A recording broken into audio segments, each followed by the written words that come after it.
Hello, everyone. My name is Ryan Cam, and welcome to the highlight episode for the season 2 watch party on Smalltalk, where myself, Matt, and Jacob we live reacted, or at least I reacted for the first time, to the season 2 finale of Smallville. The stream was a lot of fun, of course, and this is going to be the highlights of that stream. But before I get into tossing it to the episode, I wanted to just give you all an update on what the podcast is going to look like going forward for the rest of the month. We're going to be taking a bit of a break. Now, before any of you jump to any conclusions, nothing's wrong. We're cool. This is something that we all collectively came to an agreement on because we are at a natural stopping point in Smallville, the ending of season 2, the beginning of season 3. We collectively decided that we're just going to take the rest of the month off because, well, it would be rather awkward to start season 3 and then take a break for Thanksgiving, which is all what we all wanted to do, and then come back to do it. So we all collectively decided to take the rest of November off. I'm going to be editing together some best of content for the rest of the month.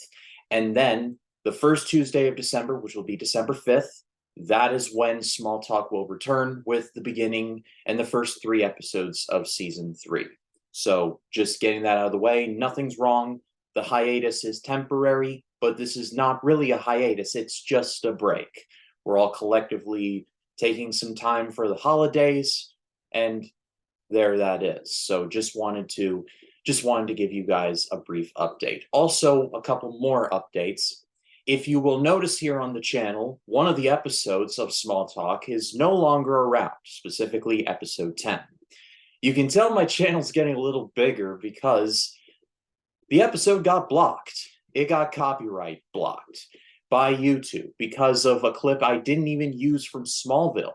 It was one that I used for a joke, the no holds barred, the what's that smell clip, where we were all joking about how dirty and disgusting the room is that the boy living in the basement was, like how it smelled terrible and all that. That's the reason the episode got blocked. And so I am going to be editing that and then re-uploading it so that the clip is taken out, but the rest of the episode should remain the same. So that will be up very soon. And speaking of the podcast and continuing on with that, because of how big the podcast is getting, I figured it was only right that the podcast will be moving to its own independent YouTube channel. It will be staying on this channel for the time being. However, it will also be on its own independent channel where I'll also be uploading like highlights and clips and best ofs. So you'll be getting more of that. So it'll be on its own independent channel. That I will be working on that during the hiatus. I will be uploading the Spotify feed, which I have done a bad job of updating. That is on me. Scary Mania just kind of overwhelmed me, so I just plumb forgot to do it. And even before Scary Mania, I just plumb forgot to do it. It's no excuse, but that is on me. That is a my bad on my part. So the audio feed will be updated. Smalltalk will be getting its own channel, and we will return the first Tuesday in December, which will be December 5th. So be on the lookout for all of that. But for right now, I toss it to the highlights of the season 2 watch party. I hope you all enjoy. I hope you have a happy Thanksgiving, and I hope that you all have a happy rest of the month of November. We will see you all in December. Y'all take care.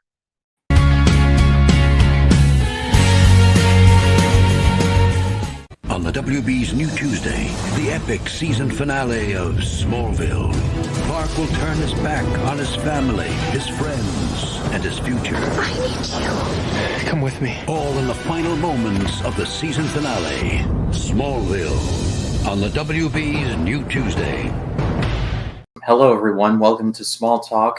This is the season 2 finale watch party. We are at the season 2 finale called Exodus. I can't believe we made it this far, but my name is Ryan Cam. Thank you all so much for tuning in.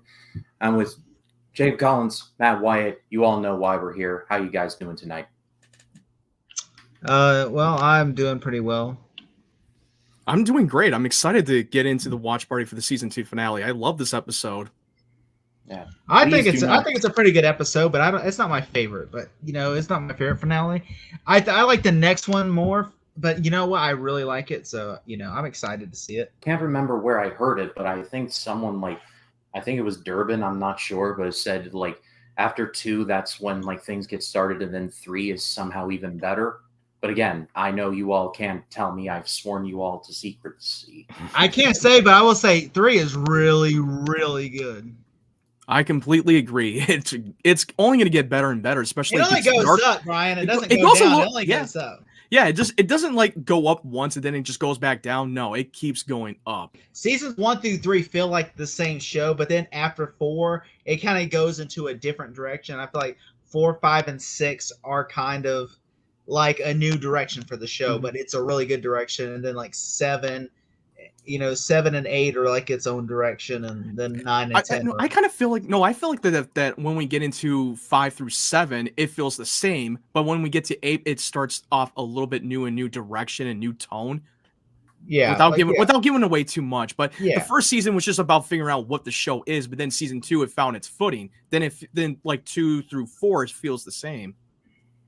I really like season 4. I cannot wait. That's I'm waiting. Season 4. Season 4 is waiting. That's a banger. Season 4 is one of my favorite seasons, and I'm I cannot wait. So I'm jumping up and down for 4. But it's crazy how far that we've gone so far. I mean, it flew by so quickly, especially every time we cover 3 episodes, and then the second to the last we covered the 4. 4. Yeah, because we were so close to the finale, we just made a mutually assured decision that you're you know what, let's just knock all of these out. Because it was either do 3 and then just do 1 solo episode and then do the watch. It'll probably take 100 years to get through 10 seasons. If we would have done this 1 episode apiece, we'd still be on season 1. That's true. You're not wrong in that one. There'd be SpongeBob time cards. 3 weeks later, many months later. So much later that the old narrator got tired of waiting and they had to hire a new one. So, let me tell you. And then Ryan, right now we'd probably be on the season 1 finale. And we'd be we'll probably be one of the old people from Boy Meets World where Sean and Corey just how long you been married? What? I want you to take the roles. We are doing this watch-along style. So I'm going to be reacting to this for the first time. I have not gone beyond the last episode calling, which left things on quite a cliffhanger. So I have no idea what's going to happen. Hopefully something good. I'd like to comment. The live chat is open. So by all means, I imagine Aaron White will be here any minute now. But, well, because he loves the show and he DMs me stuff. Season finale. Yeah, well, you know what? He could leave a comment. Really, I mean, seriously. I've been it's did he just abandon us or something? Because I'm waiting for his comments. What's his rating for this episode? Kindly, I was hey, I haven't really seen you, and it's it's been work. It's fine because he's the manager of a couple Taco Bells in California, so. He's got to sling those tacos. Yo quiero Taco Bell. That's a new sexual phrase too. Sling the tacos. You turn anything into a sexual phrase. That's true. He does. As evidence at the end of today's episode with the Zoom chat. I actually laughed. I got all about that, and I saw that, and I was like. I'm not gonna lie, I laughed. I was oh yeah. Then I when you put the caption, and then Jake's discovered the comments on the Zoom. He just the private chat feature. But but before we get into the actual episode, let's reflect a little bit on this season 2. I think the valleys were a little steeper than in season 1 for me, but overall, I think I liked 2 more than 1 because the highs were high, but the lows were low. If that makes any sense at all.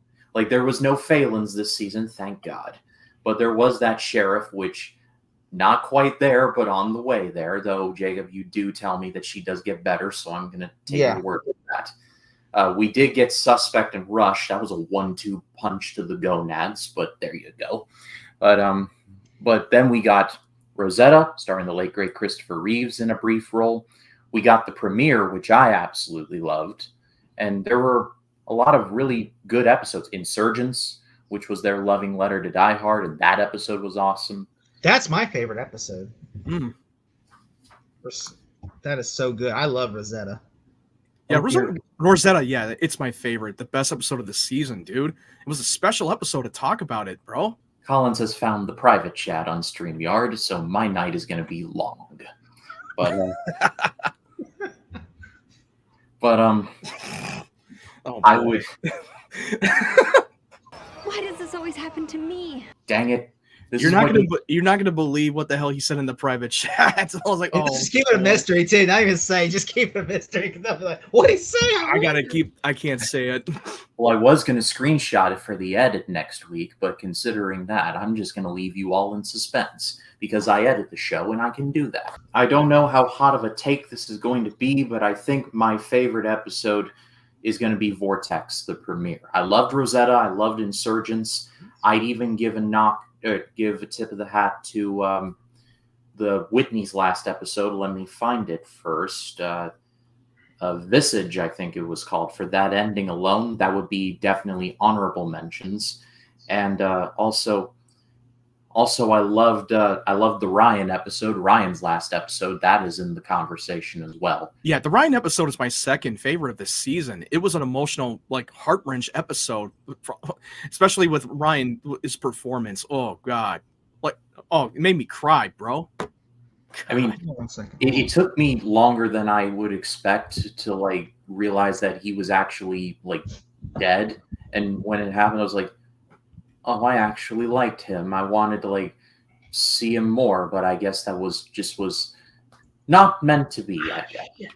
Yeah, it was a very like tough episode to watch with him like dying from a brain tumor, because especially with Clark now learning to like keep the promise to change people's lives and learning the lessons that he can't save people from illness. He can't do that. He can save people from burning buildings and all that other stuff, but he can't save people that are dying from terminal illness. But I will say I did really like my favorite episode so far is I really like the Insurgents, and I really like Heat and Red. Those are three of my favorite episodes this season. Oh yeah, Red. I keep forgetting. Yeah, Red. It's part of my top three. It's in my top three favorite episodes.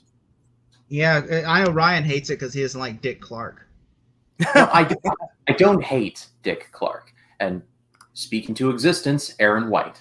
I'm here. I don't have to sling tacos tonight. Oh, very good. He got the night off. But yeah. Aaron, where'd your comments go, man? Like where'd they go? I missed them. But season one slings tacos. A small slings. What does that even mean? But I'm just trying to make it sound dirtier than what it is. Kind of like similar with like season one. I feel like is like not similar to, but I feel like there was like running out of things for like Lana and Pete. Like Pete disappears for entire episodes in this season. They like run out of things for him to do. And I'm just saying, like, why even have him there if like you're just gonna like have him out in the Phantom Zone? There's a DC reference. Have him. Oh, there you go. Phantom Zone. No pun intended. It's like I love what they were handling with Pete in season 2, but then there's times where he just came and went, and he felt very one-dimensional at times. The writers, they still can't figure out what to do with him, and it frustrates me. That's my problem. I like this character, but at the same time, I would like him to have stuff to do, please. And I guess it would be better to not see him than like have Chloe on each week and literally like break up but not break up but totally break up with Clark every other episode. And like you guys had another yeah, but we're constantly just seeing Chloe being a big whiny. I poured my heart out to him when he was sick, and in his delirium the one name he called out was Lana. Shut your bitch ass up. Super whiny and very annoying because she's not going to get with Clark, and Clark is clearly not in love with Chloe, and he's always been in love with Lana. Like, how is that much of a mystery? And she still gets upset and lashes out in front of Clark every now and then. Like, come on, they dragged it out the love triangle for too long in season 2. Like, they should have ended in midpoint at some. Yeah, like I said in today's episode, like slap it in a big neon sign. Clark doesn't love you. Like, I'm sorry, but there are other boys in Smallville. You should put the hashtag. Clark does not love you. Hashtag not Chloe my does line. not love you. I mean, Clark does seriously, not love you. He doesn't love you. Okay, Chloe, keep on stepping. Did you want to know why she draws a slug bug? Okay. Because she Go likes to find bug someone people. else. That's Michael Rosenbaum's joke from Talkville. Yeah, like I know, like Allison Mack kind of did some like I'm still fuzzy on that whole thing. Like, did she like get in jail? Like, what happened there? I know was she like She did serve time. She did serve time. Joined a sex cult. She joined a sex cult, and then she basically was one of the leading enforcers of punishment towards other members and treated them like slaves and stuff. And then she basically made a plea deal and did a couple months in jail, and then she got out.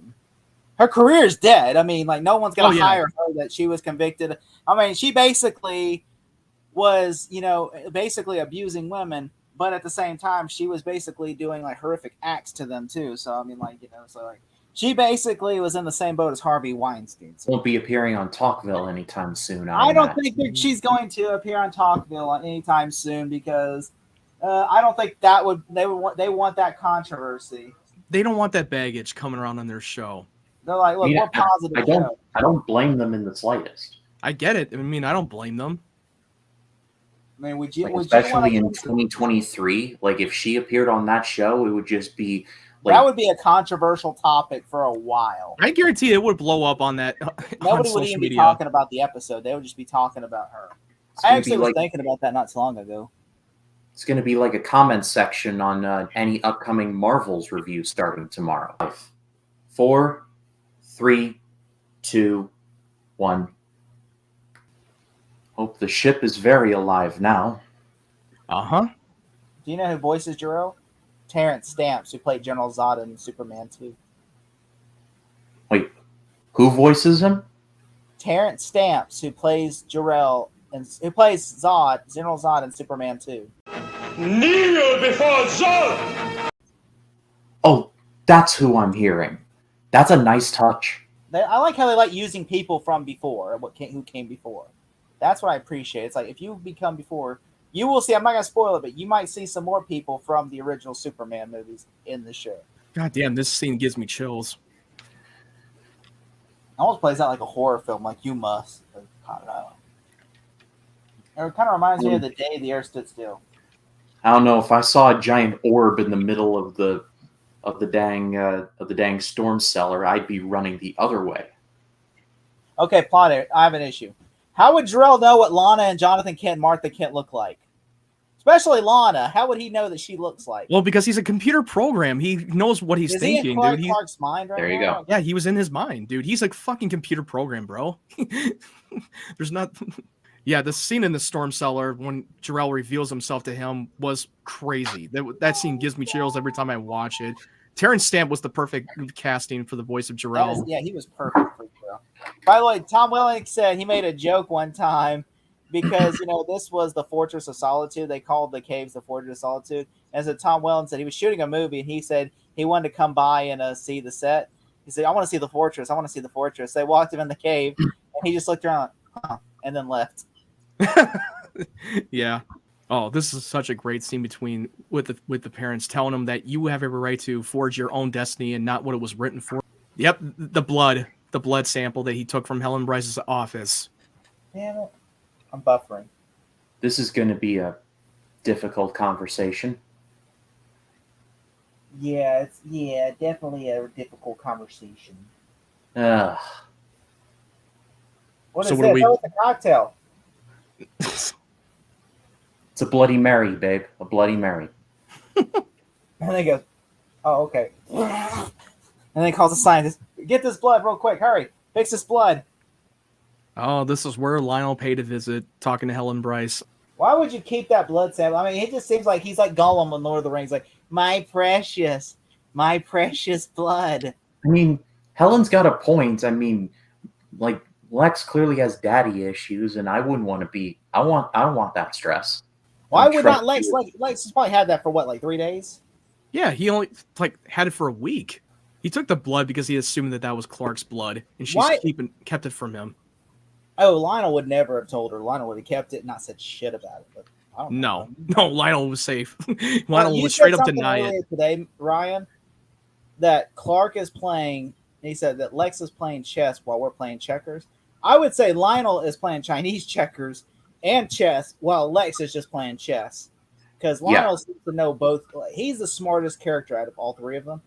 Because like Lionel is just clever and he knows how to lie. He knows how to manipulate. The Klana is officially a thing. You love to see it. The one we all been waiting for. It took What's that song? 46 episodes, but we finally got there. Beginning them having a little make-out section. By a tree. While the horses watch. Michael Rosenbaum made a joke about the kiss scene. It's like, this is not how they kiss. They wouldn't open each other's mouths and stick each other's tongues in their mouth. And then Lionel's calling him out that Dr. Walden told him that he was going to rule us all. Lionel is 10 steps ahead of everyone. Of course. Lex is 5. Clark is 2 steps ahead. Lex is 5 steps ahead, and then Lionel's 10. Every time I see this cave, I'm thinking to myself, like Lionel got a rumor there was like a DeLorean hidden in there. I mean, you never know. He could have a DeLorean. That's a Back to the Future Part 3 reference if nobody got it. By the way, he said, I wonder if he actually, he kept that hand. Why didn't he just try to use his hand? Well, then it would not fit on the wall with his flesh skin. Like, he needs an actual legitimate key to match the object. I got that reference. I'm old. Aaron gets me. But anyway, speaking of like real life, John Glover was just on Inside of You. I just watched that. I don't think you should. I don't know if you watched that episode, but don't, because there's going to be major spoilers for the head of the show. Oh, okay. Don't watch it. I'll wait until like after season 7. That way it will be much safer. Yep, Lionel made a kryptonite key that is the size of the octagonal disc that he took from Dr. Walden's flesh palm of his hand. Really? Someone just give. If I was the writer, I'm like, why can't we give her a boyfriend or something? Because I feel like I'm just making her a useless. At this point, I'm like the dude who's sitting between Harry and Lloyd in the dog car, and Harry's doing the. You're the dude in the middle of the car. You're the hitchhiker. I'm just sitting there, guys. Figure it out. God damn, I love that movie. Like, now that should be another watch party for Dumb and Dumber. Yeah. Borat, Dumb and Dumber, my list is growing. You gotta do Bruno as well. Oh, and boy. Bruno, that too. Oh, here comes the scene, the sunset at the barn. Where that is the most CGI shit I've ever seen. That was so green. That was definitely, you could tell this is on green screen, but I definitely dig the shot. They're just looking at a green screen going, look at that green screen. They're gonna add a sun later. That looks real with them right there. That shot of them looking real. But then the shot of the sun, I'm like, do we really need that? Like, couldn't we use a real sunlight? Like, I understand. Want to hear the most annoying sound in the world, Chloe Whiting? Yes, I agree. It didn't look that bad. I mean, it's not the greatest looking, but it did. But the lighting itself between Jonathan and Clark looked great. Yeah, the lighting. It just didn't match very well. Why wouldn't they just go out there? Why wouldn't they go out there with a video camera, shoot a real sunshot, and then just cut the scenes together? I mean, what do you, Tommy Wiseau? Like, hey, why don't you just shoot it in the real alley? Because it's a real Hollywood movie. All right, back into the cellar now. Then I will stab you with the pointy end. Oh. Oh, this was intense. Wouldn't the mark of his ancestors be the Superman symbol? The House of L. That's the House of L symbol. Well, I never understood that symbol because the House of L symbol is the Superman symbol. I guess I honestly think they were trying to make They were trying not to make it look like an S symbol because, like, oh, it's an S, but it's not an S. Yeah, I think they were trying to be different. We got to be different, because we got to differentiate it. He did say of your ancestors, so maybe it evolved. Oh, that's a good point. Just a tattoo I can't explain. No biggie. Yeah. Looks like he's lying to his Don't take parents. your shirt off anytime soon because Chloe then will be like, oh my God, Clark, you got this. Like, yeah, you can't explain it from Vandals. You can't say, well, when I was sleeping, Vandals came and took a lighter to my chest. Don't take your shirt off while you're going out to the swimming because that will be awkward. I got that tattoo of that symbol on our barn. I don't like the outfit that Lex is wearing, the wedding outfit. The groomsman outfit. Yeah, because it just looks weird to him, doesn't it? Yeah. It just looks like he looks like he should belong on the show Gunsmoke. It doesn't look like he belongs in a like Smallville. I mean, like, what do you think? Small talk fashion, in or out? Lex's wedding outfit. It just looks like a suit. It doesn't look like a usual Lex Luthor suit. It looks like a Western, like the tie, the color. It doesn't look like a groomsman suit when you're wearing it at a wedding, like a traditional outfit. Also, shouldn't you be wearing a tuxedo? Well, it looks like Helen is going back onto the marriage, falling through the wedding. And now we're in the scene where he's showing the symbol on his chest on Pete Ross. By the way, there's a gag reel on there where Pete says, "Does it hurt?" And he goes, "Touch it." And then he touches, "Ah!" And he goes, "Oh, shit." Yeah, he pulled a practical joke. It was in the blooper reel. Hurt? Not now. Ow! Shit. Yeah, that's funny. Yeah, Ryan, like you literally touched him. Ah! Oh, I'm definitely gonna share the blooper reel and DM him when this episode's done. Michael Rosenbaum also left a really freaking funny blooper on the. Oh my god! I don't want to reveal it too much. Hilarious. I've seen that plane reel every freaking time. Okay, here's the scene where he's planning on to destroy the ship because he knows that by noon he's afraid that Jor-El's going to control him. Well, he's not wrong about that because the ship was protecting itself. He thinks he was sent to this world to destroy this world. Yeah, that's what he was led to believe from that message. He thought that that's what the message meant for him, that he was meant to rule the entire planet and not become the savior. Lionel Luthor conveniently has one. It's like the guy from Pitch Meeting. Super easy, barely inconvenience. How the hell did Pete get in there? Did security? There's no security in the front entrance of the cave.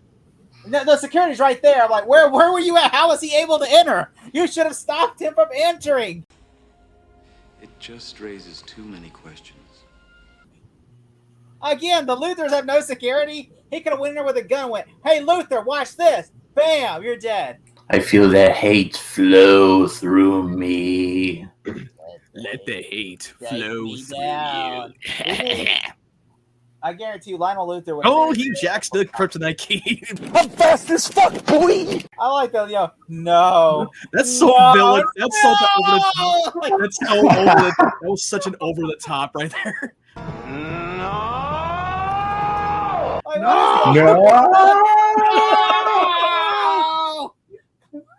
I'm just like, what was that? No. I just think that's so funny. Like John, you're a great actor, but come on, Pete being a little smart ass. It's like, careful, Mr. Luthor. You don't want to look weak, a little smart ass. I have a feeling this Helen Bryce is not gonna make it. You think so? Like Lex has never been the marrying type. Better than the Anakin. That's kind of weird that Jonathan's given him the compass that was supposed to be like a sacred tradition for the Kent family, but he's giving it to Lex on the wedding day. Like, what?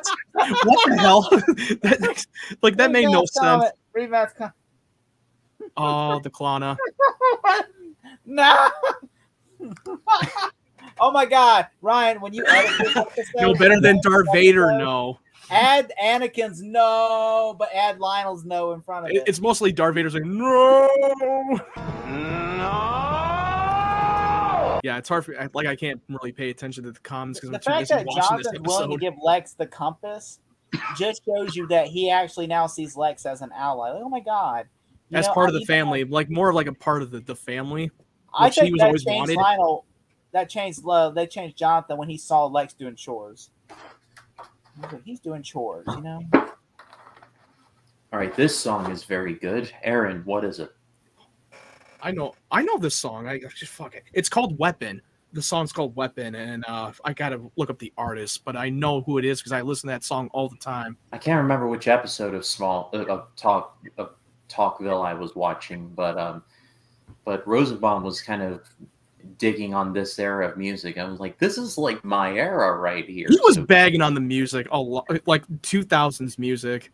Okay, it says the artist is Matthew Good. That's the artist. Yeah, the song's called Weapon by Matthew Good. By the way, I think if you're gonna yell the word no, that's probably they should just get rid of that altogether because yelling the word no has never really worked out in any movie or TV show ever. And Matthew Good. There it is.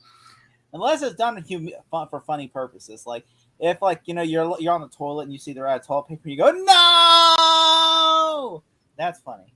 Because my real name is Jacob, the dude that plays Elvis in the Priscilla movie, his real name is Jacob.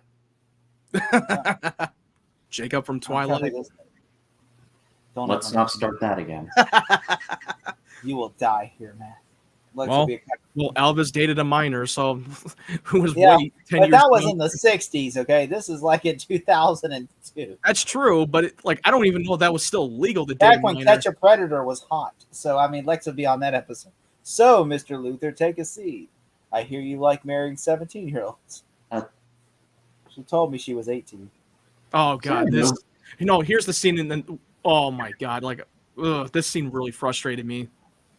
Here comes Chloe. Bugging Seriously? people. She's bugging people. Your timing is impeccable.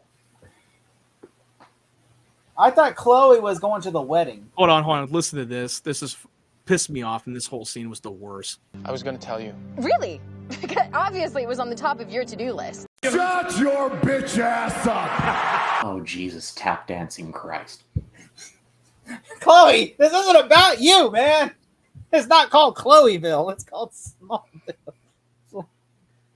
You drove all the way over here to tell him this when you could have phone called him and tell him this. Or waited till after she's not even going to tell him what happened. Tell him about Lionel, that he's trying to investigate Clark.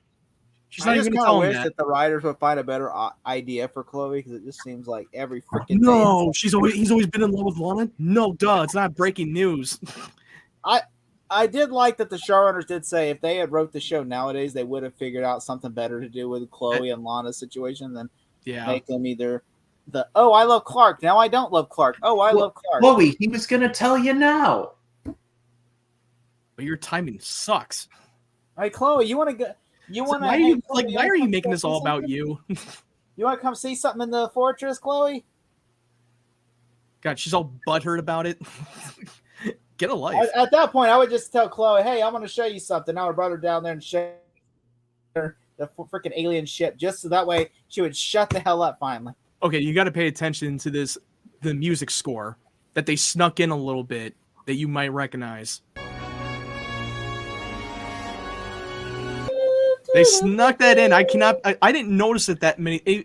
No matter how many times I watched that scene, I forgot that they snuck that in until I had to listen to it carefully. Hand it off. Oh. Now run away, Clark. Run the other way. No, it's a giant force field. Giant blast wave. Turn around.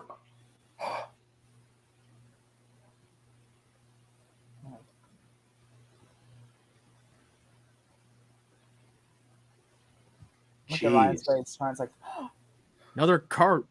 another accident. Truck rolling over, getting destroyed. They had a deleted scene that they cut out where there was a power outage going out and they had to bail. They took that out of the cutting room floor. Dude, that shot itself looks so good in the practical standpoint. By the way, I never saw the scene. Like I forgot all about the Kent's truck flipping. So I only saw the scene that Ryan's about to see. I only saw that and I'm like, oh, but then yeah. Damn, what a shot right there. Clark is an asshole. Clark should have literally took the thing out in the field in the middle of nowhere and did that. True, but then everybody would see him. Yeah. Because you're out in the open. In broad daylight. Not to mention, he'd have to take the key and the ship. It would have been multiple trips. This scene right here with Lex on the plane. Yeah. There's an outtake that is so freaking funny. Yeah, this scene. Yeah, the plane. Oh yeah, when Michael Rosenbaum was goofing Lex around. is like doing this. He's like doing this. He's like, and then he spins around, and then all of a sudden she pours the champagne. And goes, and then he goes, "Wanna fuck?" And then she starts. Well, don't give away the gag reel. I want to show him the gag reel. It's freaking hilarious. I only seen the part when the truck flipped. I never seen the truck flipping over when I watched it on ABC Family used to. I only seen the truck upside down after Clark crawling out, and I'm like, oh, I like this. I like this scene with Jonathan. Oh yeah, he has an emotional breakdown. It is a really good scene. Like I will say, this is a powerful scene. This is why I know award shows are BS, because if that scene was played, he would have won. But no. Maybe Jarrell was playing mind games with him, and he said he knew Clark would do something himself to destroy this. But he warned him. He warned him that this would happen if he tries to go and gets his. Oh, I swear I've never seen Jonathan that mad before. It's almost like he said, "You're not." It's almost like Jonathan says, "You're not no longer my son." Even though Jonathan would never say that, it's almost that close. Like, not only did you make your mom have a miscarriage, you literally you went behind our backs and did something that hurt us, rather than like talking, because like that, did something against Jonathan's wishes. I think that's. Chloe's like, I'm gonna spy on Clark now. Because Clark broke my feelings. Hurt my feelings. Clark hurt my feelings. Clark hurt my fifis. It kind of seems like that Chloe is just doing it because she's dying to know why is Lionel so interested in Clark in the first place, and she wants to keep an eye on what he's up to and get close to him. Oh God, this scene right there, heartbreaking. This scene breaks me. Oh my God. And Annie O'Toole, she really crushed it, crying her eyes out. It's like The Weekend. Does Clark have a key to the school or something? How was he in the school when the school's closed? Going to embrace the dick. What?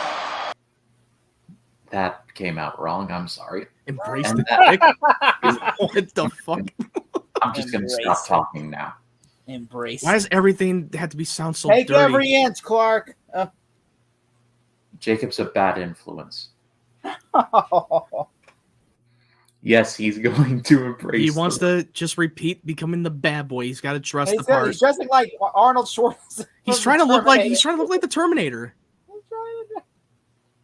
Clark, I understand T2 is a popular film, but that's not always work. Here it comes, putting on the red kryptonite, becoming the bad boy Clark. Come on. Come with me. All right, I'll see you. I'm going to go to Cyberdyne Systems. I'm going to meet Miles Dyson at Cyberdyne Systems. Oh, he puts on that shitty-ass sunglasses. That's a stunt double from that shot. That was totally a stunt double. It only happens for a split second, but if you paused it... Tom Wells said he wasn't allowed to drive it. Yeah, that's true. Think he cares? Oh, here it comes. And now, meanwhile... Oh, man. It feels like he's in The Hangover, except he's on the airplane, doesn't know what the fuck happened. There's a tiger in the bathroom. He's missing a tooth. Got a tattoo on his face. Except he's on a plane and he's about to crash land. You want to see something funny? They mentioned this on Talkville. What's going to happen next? The stunt double's going slower than the actual from the shot of the top view. The side view looks like he's going fast, but then the top view, he looks like he's slowing the fuck down. Yeah. See, look. He's just going slower, see? He's so edgy, he's going slower. And then you hear Jarrell's voice, "You will obey me, Kal-El." I'm going so slow. I'll be there in about 3 days to Metropolis when it's right there. Yeah, from the top shot, he looks like he's fucking slowing down. He's not speeding up. Like, all right, got to go 6 miles an hour. You're not gonna go up to 88 miles an hour. No, I'm edgy. I'll go 6. I'll let children and birds pass bike riding, and that's where the episode ends. It ends him going straight to Metropolis. Wow. So, leaves things off on a very interesting note. Well, I can definitively say I liked the first one, this season 1 finale, better than this. It's a good episode, though. That's what I didn't like. I never liked it as much. He's cruising like Florida Georgia. Jacob, look at this. What? Read the comment. What Aaron said. He's cruising like Florida George Line. I don't get Georgia Line, the band. Oh, okay. I kind of had to disagree. I thought this episode was a lot better because it added more consequences and him running away from his problems, and that's where we end the episode there on more of a definitive end instead of a cliffhanger. Yeah. And him making the ultimate choice whether he should leave and embrace his destiny or stay home, making the pivotal moment for Clark, and everything escalates when he goes against his wishes. Well, that was Clark's like, I'm edgy. I will say the season 3 premiere is really good. Oh yeah, like, yeah. Really there will good. without giving away too much. We already know that this is going to have a time jump. Yeah. The first 2 episodes, all right. So Smallville is, because most shows like Arrow and The Flash and all that, like the season finale usually wraps up the season, and then the season episode 1 of the next season is usually a new beginning. Mm-hmm. While Smallville does it like traditionally, like other shows do, where they will end on a cliffhanger, then the next episode is like the wrap up episode of the season, and then the episode 2 is usually a new beginning. Mm-hmm. And so, but unfortunately, this is weird though. But Smallville, the I would say episode 1 and 2 are basically the wrap up episode. It's like part 1 of part 2. Yeah, it's a 2-parter from the first 2. That's all we can say. So essentially, that's a wrap up episode. So essentially, by the time you get to the 3rd episode, that's when it starts to become like a new beginning, if that makes any sense. Yeah. I mean, well, since we're here, let's go 1 to 10. Jacob, what do you got? 1 to 10. It is a 4. No, it is. I would say it's about like a 7 out of 10. All right, Matt, what about you? Dude, it's a 9.5. I loved it. You know what? I'm going minus the stupid fucking Chloe drama that I hated, but other than that, it was a banger finale. It's kept short, thank God. But I'm going to go 8. Again, not as good an ending as season 1, but that's not a knock. That's just, it just is what it is. I did really enjoy the episode overall, and looking forward to see what happens in season 3. I haven't read beyond what I've watched now, which I certainly want to do. Aaron has his rating a solid 9. So leaning more towards your side of things, Matt. But what did you all think of the episode? If you watched along or if you've seen the episode before, let us know in the live chat. Or we love you, by the way. We all love you guys. Oh, we do. We do love you, seriously. I have so much fun doing this show with both of you guys every week. Just a heads up, next week will be more of a best of this stream. Just a heads up. But then we will jump into season 3, I believe, sometime after Thanksgiving. But we'll cross that bridge when we get there. But Jacob, keep it clean, please. What do you got coming? You dirty bastard. I'm a dirty bastard. Well, I got the hub. Well, you got the OnlyFans, bro. Why do I even try? No, you can find me at 3D Movie Cinema, and I got a review coming up this week for Gran Turismo, so I'm excited for that. What?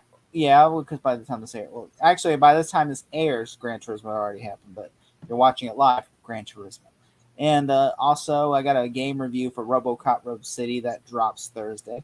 Ooh. And so, of course, yep, and that's about it, really. Matt? Yeah, I just dropped a recent a season 2 premiere of Invincible that I did the review and the breakdown, and I hope you guys go and check that out. I love the show. It's definitely my favorite superhero show so far. And don't get me wrong, I love Smallville. It's the best DC show, but it's a superhero show in general. I gotta give it to Invincible. I know it's very sacrilegious for me to say that, but I don't care. Sue me. But I still got a couple of reviews that I will be uploading very soon this week. I just recorded the film biopic drama called Priscilla. I recorded another review that for a new Taika Waititi film, Next Goal Wins, that I had a chance to go to a mystery screening last night. By the time this episode airs, you'll be able to find it on my channel. But if you're watching it live, it will come up very soon. So keep an eye open. And this weekend, the Marvels is about to come out, and I hope it's good. I hope it doesn't suck, and I will watch it and give my thoughts on it as well. Yeah, there are links for everything in the description. Go give them a subscribe over there. As for this channel, nearing 400 subscribers. So very close to that benchmark, and thank you so much for that. Thank you for the love for the King of Comedy review. This coming Friday will be Casino, reviewing 1995's Casino, and then Matt will be joining me for the Departed review, and then Jacob will be joining me for the Wolf of Wall Street review. And then it's Christmania, my big Christmas series. And that's all throughout. And then next week, next week will be highlights of this stream. And then I'm thinking